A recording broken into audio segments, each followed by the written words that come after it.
Berikut adalah video untuk enterprise accounting. Jadi enterprise accounting ini bisa digunakan untuk usaha yang bergerak di supermarket, distributor besar maupun di skala manufaktur. Tampilan menunya seperti ini. Jadi semua menu yang ada di premium accounting kita angkat dan kita tambahi banyak banget fitur untuk penambahan di enterprise ini. Yaitu terdapat 31 fitur ya. Yang pertama adalah terdapat fasilitas untuk reminder pengulangan biaya. Jadi kita bisa schedulekan biaya-biaya yang berulang.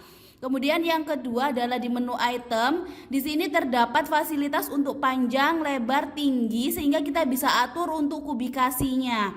Kemudian yang ketiga, kita bisa atur gudang untuk per masing-masing barangnya. Kemudian yang keempat, terdapat fasilitas untuk supplier di master item. Kemudian yang kelima adalah terdapat fasilitas serial number. Ketika kita centang serial number seperti ini, nanti kita bisa cross check serial number per satu barangnya, lengkap dengan info serial numbernya ya.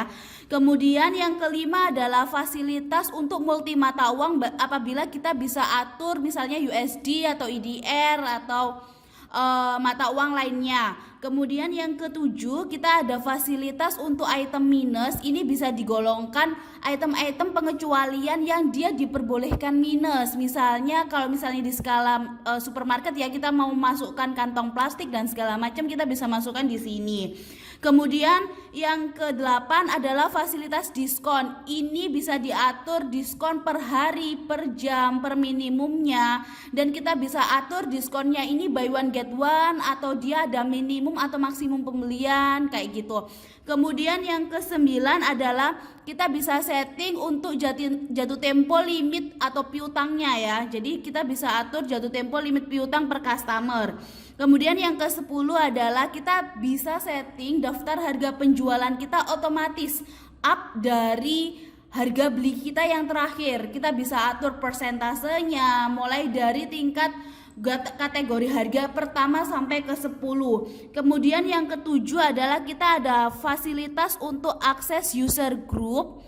Di sini di menu user group itu untuk akses user otoritas kas banknya. Jadi tidak semua user bisa akses semua saldo rekening bank kita, itu bisa kita atur.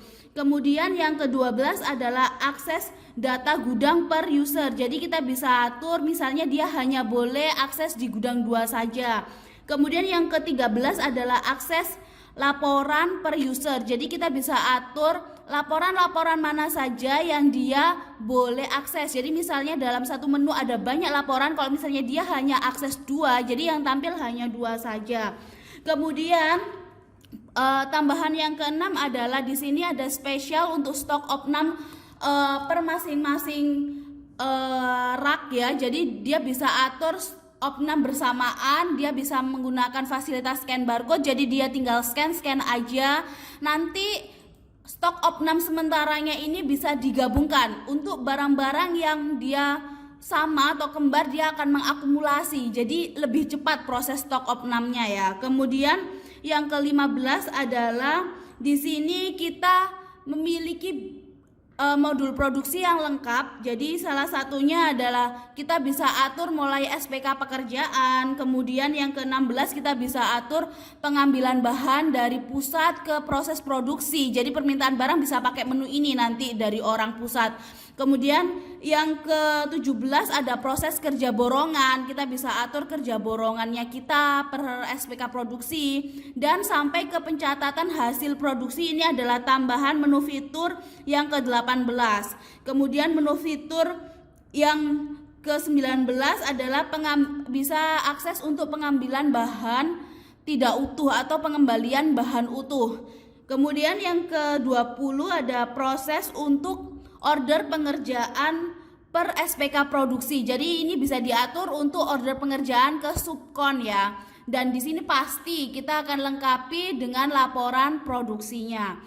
Kemudian di modul pembelian ini terdapat penambahan fitur yang ke-21 yaitu ada menu permintaan pembelian. Ini bisa diatur bagian gudang kalau dia mau masukkan permintaan order ke bagian pembelian atau purchasing, bisa pakai menu ini. Nanti pasti order pembeliannya dia akan narik berdasarkan nomor permintaan yang ada. Kemudian Yang kedua-dua tambahannya adalah di sini ada tagihan supplier. Tujuannya misalnya bagian kasir kita mau scheduling pembayaran hutang bisa pakai menu ini. Nanti kalau misalnya proses sudah di ACC kita bisa pakai menu pelunasan ke supplier ini. Nanti akan masuk ke proses kas banknya kita.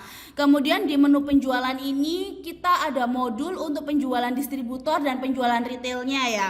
Jadi tambahan poinnya adalah di penambahan ke-23 ini ada tambahan proses penawaran. Ini bisa digunakan untuk proses distributor yang besar. Jadi misalnya dia mau pakai menu penawaran bisa pakai menu ini. Jadi nanti order penjualannya bisa narik nomor penawaran atau tanpa tarik nomor penawaran. Kemudian yang ke-24 di sini untuk penjualan cashnya kita.